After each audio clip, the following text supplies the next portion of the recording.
Mary Ann Robson was born on October 31, 1832, in Low Moorsley, County Durham, England, into a working-class family. Her father, Michael Robson, a miner, died in a pit accident in 1842, leaving her mother, Margaret, to raise Mary Ann and her siblings in poverty. This early exposure to loss shaped her resilience, but also her familiarity with death. Growing up in the mining community of Merton, Mary Ann trained as a dressmaker and nurse, skills that later aided her deceptive persona. By age 16, she was working as a servant in South Hetton, learning to navigate social expectations in a harsh Victorian society. At 20, Mary Ann married William Mowbray, a colliery laborer in Newcastle upon Tyne. The couple moved to Plymouth, Devon, seeking better prospects. They had 9 children, including Margaret Jane, Isabella, John Robert, but only one, Margaret Jane, survived infancy. The others,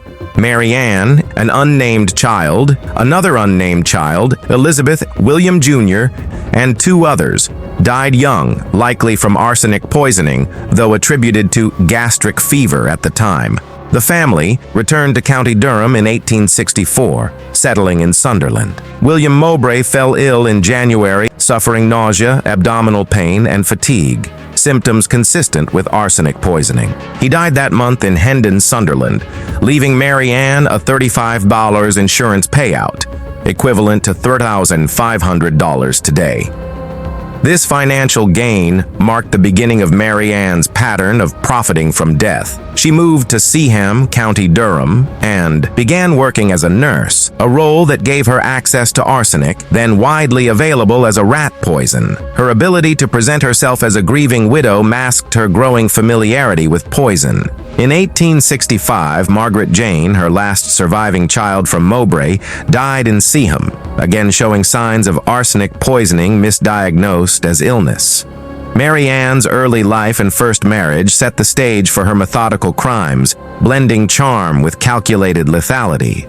Her knowledge of nursing and her unassuming demeanor allowed her to operate undetected, as the community saw only a devoted mother enduring tragic losses. The deaths of her children and husband were not initially suspicious in an era of high mortality rates, especially in mining towns like Sunderland, where poor sanitation and disease were rampant. Mary Ann's ability to collect insurance payouts without scrutiny relied on this context, as well as her careful administration of arsenic in small doses, mimicking natural illnesses. Her next steps would expand this deadly pattern as she moved through marriages and relationships, leaving a trail of bodies across County Durham. The quiet streets of Seaham and Sunderland, far from suspecting her, became the backdrop for one of Britain's most prolific serial killers. After William Mowbray's death in 1865, Mary Ann Cotton, now a widow, quickly sought new opportunities.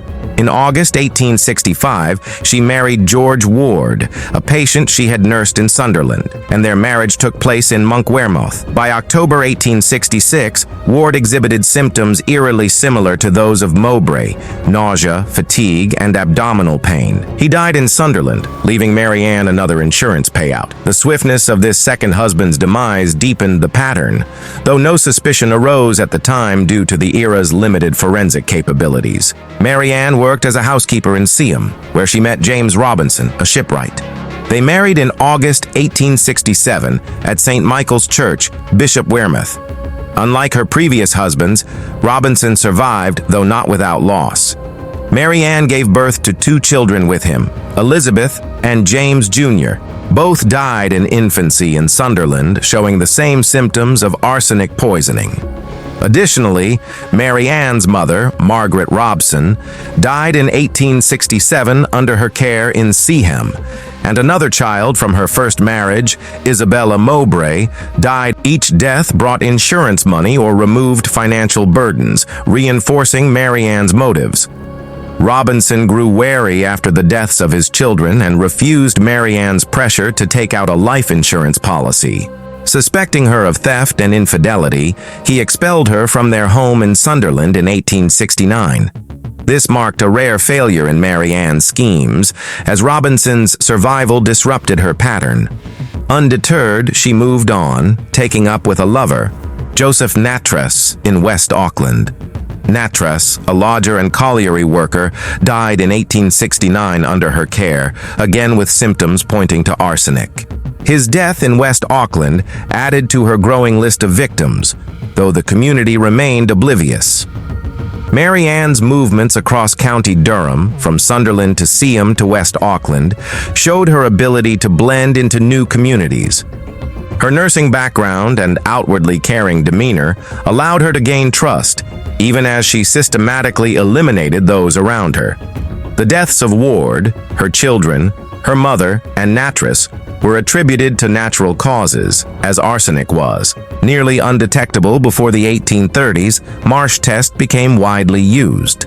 Mary Ann's methodical approach, administering small, cumulative doses of poison, ensured symptoms mimicked common ailments like cholera or gastric fever, prevalent in the industrial Northeast. By 1869, Mary Ann had killed at least 8 people, including 5 children, her mother, and 2 husbands, amassing wealth through insurance payouts. Her ability to evade suspicion relied on her charm and the societal view of women as nurturing figures. However, her growing recklessness, moving quickly between victims and locations, began to lay the groundwork for her eventual exposure. The mining communities of County Durham, marked by poverty and hardship, provided a backdrop where her crimes went unnoticed, but the sheer number of deaths was starting to raise eyebrows among those who knew her. In 1870, Mary Ann Cotton married Frederick Cotton, a widower and colliery laborer in Newcastle upon Tyne. The marriage took place at St. Andrew's Church,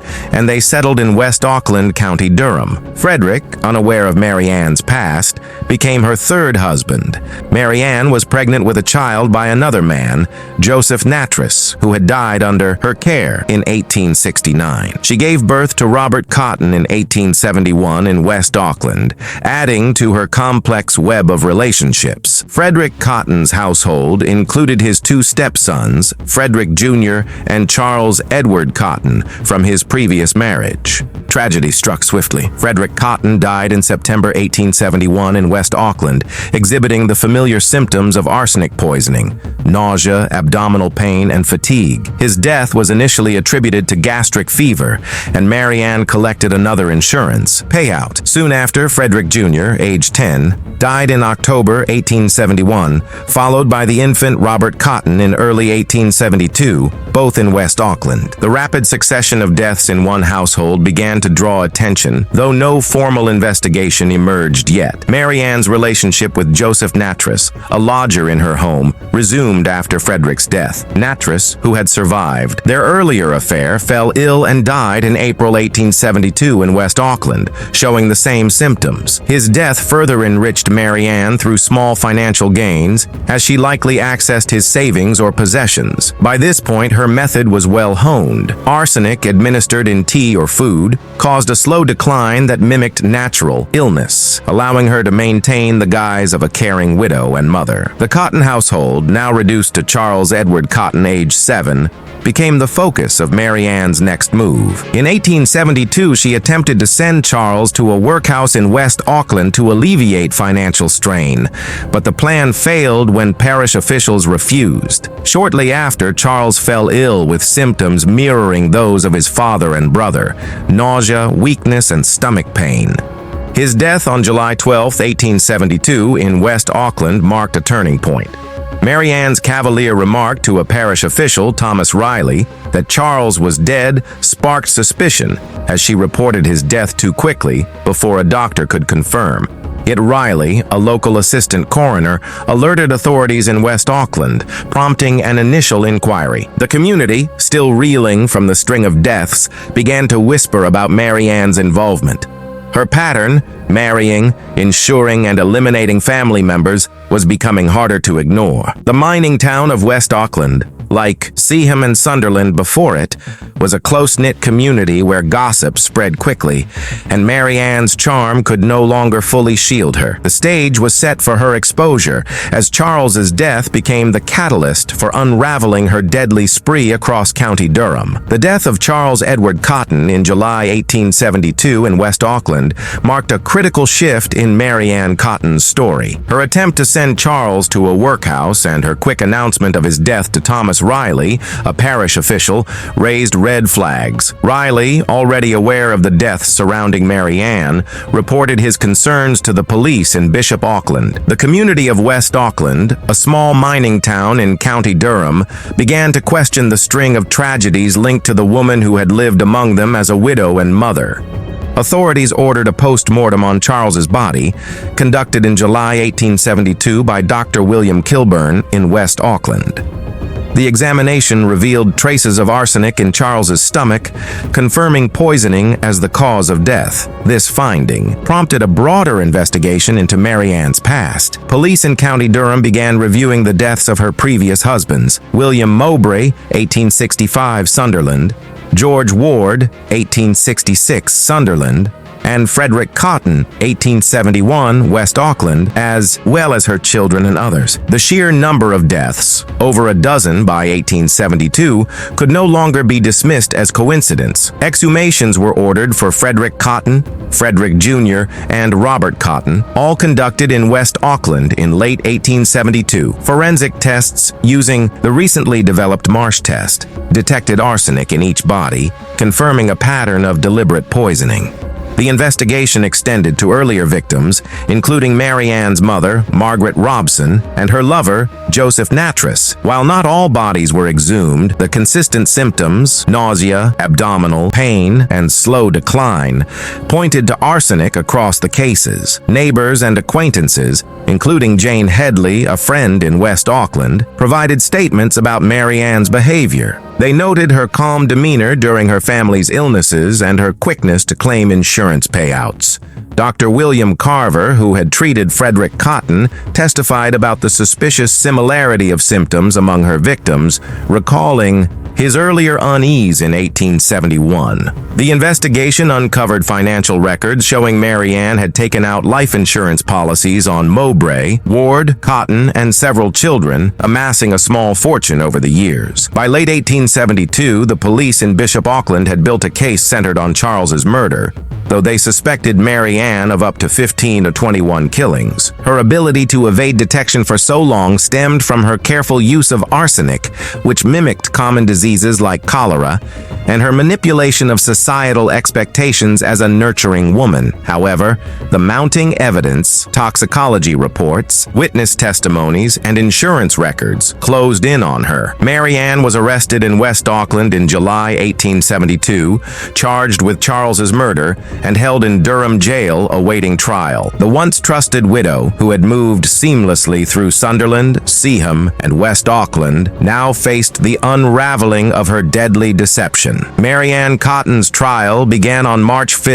1873. Charged with the murder of her stepson, Charles Edward Cotton, in West Auckland in July 1872, she faced a courtroom packed with spectators eager to witness the case of the Black Widow. The prosecution, led by Charles Russell, presented a compelling case built on forensic evidence, witness testimonies, and Mary Ann's financial motives, arguing she was a serial killer responsible for multiple deaths. Dr. William Kilburn, who performed Charles's post-mortem, testified that arsenic was found in the boy's stomach, ruling out natural causes.